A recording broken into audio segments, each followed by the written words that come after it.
बहुत ही प्यारे बच्चों, ਅੱਜ ਆਪਾਂ ਆਧੁਨਿਕ ਪੰਜਾਬੀ ਕਾਵਿ ਝਲਕਾਂ ਅਤੇ ਇਤਿਹਾਸ ਪੁਸਤਕ ਵਿੱਚ ਦਰਜ ਅਮਰਜੀਤ ਚੰਦਨ ਜੀ ਦੀ ਕਵਿਤਾ ਲੰਗਰ ਪੜ੍ਹਾਂਗੇ।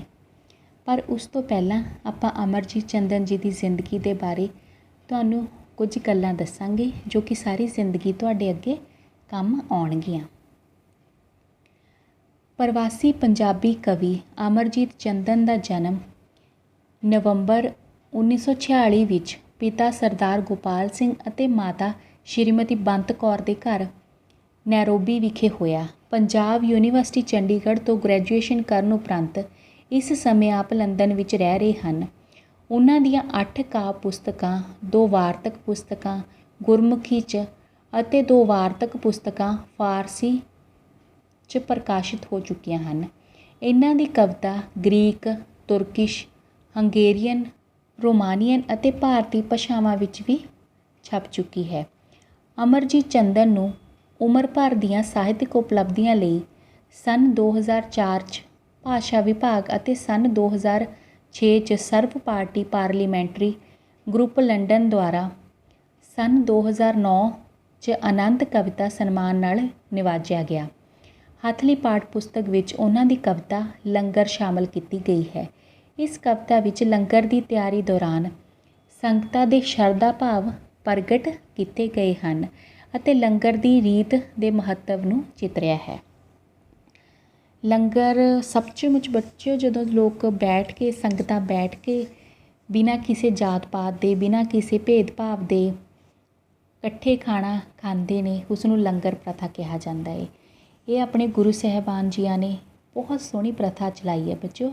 ਕੋਈ ਭੇਦਭਾਵ ਨਹੀਂ, ਕੋਈ ਜਾਤ ਪਾਤ ਨਹੀਂ, ਸਾਰੇ ਇਕੱਠੇ ਬਿਨਾਂ ਕੋਈ ਕੀਮਤ ਦੇ ਆਪਣੀ ਇੱਛਾ ਅਨੁਸਾਰ ਦਾਨ ਪਾ ਕੇ, ਠੀਕ ਹੈ, ਮਿਲ ਕੇ ਖਾਂਦੇ ਨੇ। ਅਤੇ ਜੋ ਇਸ ਦੇ ਪਿੱਛੇ ਭਾਵਨਾ ਹੈ ਉਸ ਨੂੰ ਅਮਰਜੀਤ ਜੀ ਨੇ ਆਪਣੇ ਸ਼ਬਦਾਂ ਦੇ ਰਾਹੀਂ ਬਹੁਤ ਸੋਹਣਾ ਬਿਆਨਿਆ ਹੈ। ਅਤੇ ਪ੍ਰਸੰਗ ਕਰਦੇ ਆਪਾਂ ਇਹ ਕਾਵਿ ਟੋਟਾ ਆਧੁਨਿਕ ਪੰਜਾਬੀ ਕਾਵਿ ਝਲਕਾਂ ਅਤੇ ਇਤਿਹਾਸ ਪੁਸਤਕ ਵਿੱਚ ਦਰਜ ਅਮਰਜੀਤ ਚੰਦਨ ਜੀ ਦੀ ਕਵਿਤਾ ਲੰਗਰ ਵਿੱਚੋਂ ਲਿਆ ਗਿਆ ਹੈ।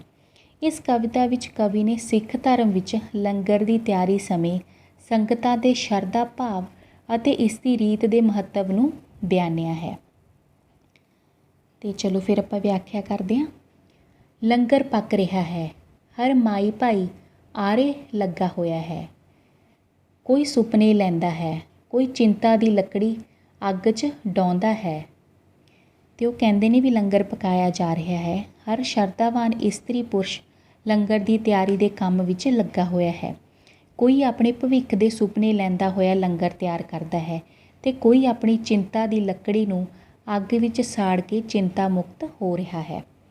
ਲੋਹ ਤੋਂ ਮੰਡੇ ਲਾਉਂਦੀ ਬੀਬੀ ਹੋਰ ਬੀਬੀ ਲੱਗ ਰਹੀ ਹੈ। ਹਰ ਕੋਈ ਮੋਹ ਤੋਂ ਮੁਕਤ ਹੋ ਰਿਹਾ ਹੈ।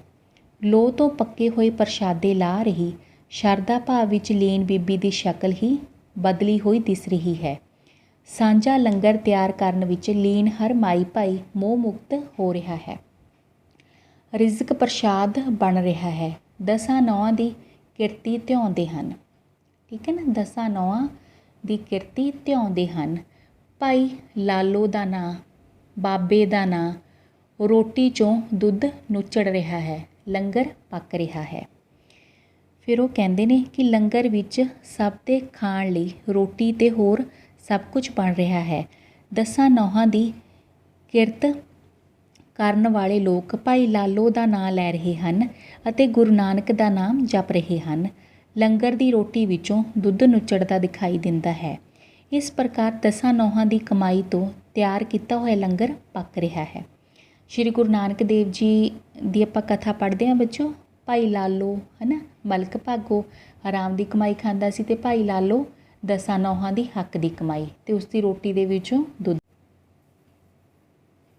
ਨਾਨਕੀ ਨੂੰ ਭਰਾ ਦੀ ਉਡੀਕ ਹੈ, ਹਰ ਕਿਸੇ ਨੂੰ ਕਿਸੇ ਦੀ ਉਡੀਕ ਹੈ, ਉਡੀਕ ਮੁੱਕ ਰਹੀ ਹੈ। ਉਹ ਕਹਿੰਦੇ ਨੇ ਕਿ ਗੁਰੂ ਕਾ ਲੰਗਰ ਤਿਆਰ ਹੋ ਰਿਹਾ ਹੈ। ਕੋਈ ਬੀਬੀ ਲੰਗਰ ਪਕਾਉਂਦੀ ਹੋਈ ਬੇਬੇ ਨਾਨਕੀ ਵਾਂਗ ਆਪਣੇ ਭਰਾ ਦੀ ਉਡੀਕ ਕਰ ਰਹੀ ਹੈ। ਇਸ ਤਰ੍ਹਾਂ ਹਰ ਕਿਸੇ ਨੂੰ ਕਿਸੇ ਦੀ ਉਡੀਕ ਹੈ।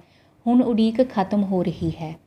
ਸਾਰੇ ਰਲ ਕੇ ਪ੍ਰਸ਼ਾਦੇ ਛਕਣਗੇ, ਸੁਪਨਿਆਂ ਨੂੰ ਭੋਗ ਲਾਉਣਗੇ, ਲੰਗਰ ਪੱਕ ਰਿਹਾ ਹੈ, ਗੁਰੂ ਕਾ ਅਤੁੱਟ ਲੰਗਰ ਵਰਤ ਰਿਹਾ ਹੈ। ਸਾਰੇ ਰਲ ਕੇ ਪ੍ਰਸ਼ਾਦੇ ਛਕਣਗੇ ਅਤੇ ਆਪਣੇ ਸੁਪਨਿਆਂ ਨੂੰ ਭੋਗ ਲਾਉਣਗੇ।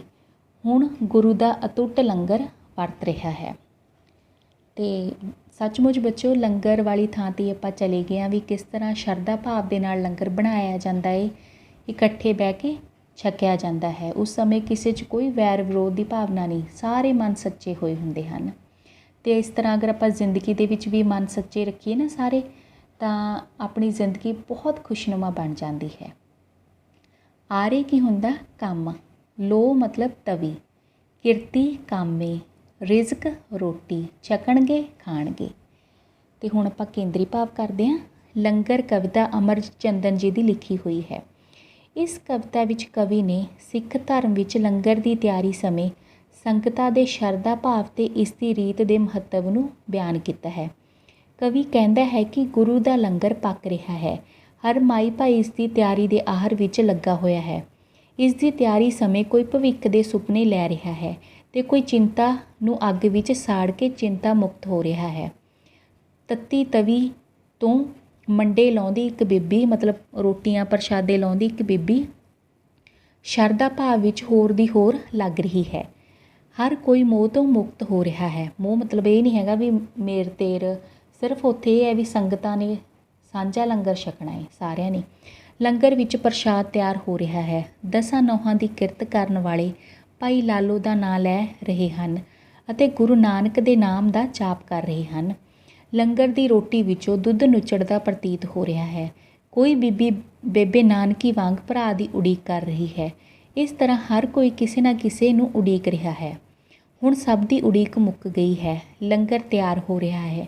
ਸਾਰੇ ਰਲ ਕੇ ਪ੍ਰਸ਼ਾਦੇ ਛਕਣਗੇ। ਗੁਰੂ ਕਾ ਅਤੁੱਟ ਲੰਗਰ ਜੋ ਵਰਤਾਇਆ ਜਾ ਰਿਹਾ ਹੈ। ਟੁੱਟ ਮਤਲਬ ਟੁੱਟਦਾ ਨਹੀਂ, ਸਾਰੇ ਰੱਜ ਕੇ ਜਾਂਦੇ ਨੇ। ਸੋ ਇਹ ਆ ਬੱਚੋ ਲੰਗਰ ਦੀ ਮਹਾਨਤਾ।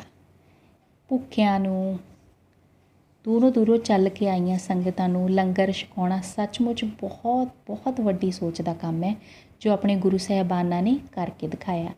ਦੂਰੋਂ ਲੋਕ ਚੱਲ ਕੇ ਆਉਂਦੇ ਨੇ, ਇਸ਼ਨਾਨ ਕਰਦੇ ਨੇ, ਲੰਗਰ ਛਕਦੇ ਨੇ, ਰੱਬ ਦਾ ਨਾਂ ਧਿਆਉਂਦੇ ਨੇ। ਇਹੋ ਹੀ ਸਵਰਗ ਹੈ। ਅਤੇ ਪ੍ਰਸ਼ਨ ਉੱਤਰ ਦੇਖਦੇ ਹਾਂ ਬੱਚੋ। ਲੰਗਰ ਕਵਿਤਾ ਕਿਹਨਾਂ ਨੇ ਲਿਖੀ ਹੈ? ਅਮਰਜੀਤ ਚੰਦਨ ਜੀ ਨੇ। ਲੰਗਰ ਤਿਆਰ ਕਰਦੀਆਂ ਕੌਣ ਕੌਣ? ਮਤਲਬ ਆਰੇ ਦੇ ਵਿੱਚ ਲੱਗੀਆਂ ਹੋਈਆਂ ਨੇ ਹਰ ਮਾਈ ਅਤੇ ਹੋਰ ਕੌਣ ਨੇ? ਹਰ ਭਾਈ। ਲੰਗਰ ਤਿਆਰ ਕਰਦਿਆਂ ਅੱਗ ਵਿੱਚ ਕੀ ਡਾਹਿਆ ਜਾ ਰਿਹਾ? ਚਿੰਤਾ ਦੀ ਲੱਕੜੀ। ਕਿਰਤੀ ਕਿਸ ਦਾ ਨਾਂ ਧਿਆਉਂਦੇ ਹਨ? ਭਾਈ ਲਾਲੋ ਅਤੇ ਗੁਰੂ ਨਾਨਕ ਦੇਵ ਜੀ ਦਾ। ਠੀਕ ਹੈ ਨਾ। ਉਸ ਸਮੇਂ ਹਰ ਕੋਈ ਕਿਸ ਤੋਂ ਮੁਕਤ ਹੋਇਆ ਹੁੰਦਾ ਹੈ? ਮੋਹ ਮਾਇਆ ਤੋਂ। ਕਿਸ ਤਰ੍ਹਾਂ ਲੰਗਰ ਛਕਿਆ ਜਾਣਾ ਹੈ? ਸਾਰਿਆਂ ਨੇ ਮਿਲ ਕੇ। ਠੀਕ ਹੈ, ਇਕੱਠਿਆਂ ਇੱਕ ਕਤਾਰ ਵਿੱਚ ਬੈਠ ਕੇ। ਸੋ ਬੱਚੋ ਇਹ ਹੈ ਲੰਗਰ ਦੀ ਮਹਾਨਤਾ। ਠੀਕ ਹੈ, ਆਪਾਂ ਨੇ ਵੀ ਦਿਲ ਸਾਫ਼ ਰੱਖਣਾ ਹੈ। ਠੀਕ ਹੈ, ਮੋਹ ਵਸ ਪੈ ਕੇ ਬੁਰੇ ਕੰਮ ਨਹੀਂ ਕਰਨੇ। ਅਤੇ ਸੁਣਨ ਅਤੇ ਸਮਝਣ ਲਈ ਤੁਹਾਡਾ ਬਹੁਤ ਬਹੁਤ ਧੰਨਵਾਦ।